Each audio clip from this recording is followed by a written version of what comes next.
Hello everyone. Our today's question is CSIR NET December 2015. Using VARS rule, predict the type of C2, B5, H7.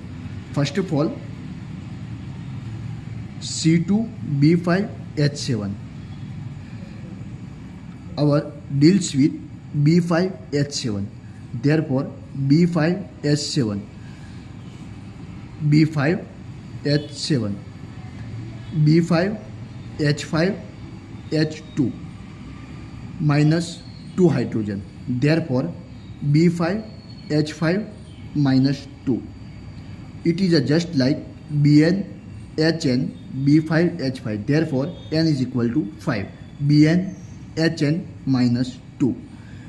To be remembered, Bn, Hn plus 2 supercloso, Bn, Hn plus 1 hypercloso, Bn, Hn minus 2 closo, Bn, Hn minus 4 nido, Bn, Hn minus 6 archeno, Bn, Hn minus 5 hypo, and Bn, Hn minus 10 clado. Here Bn, Hn minus 2. Therefore, Bn, Hn minus 2. So our correct answer is closo. Our correct answer is closo. Our correct answer B. Thank you.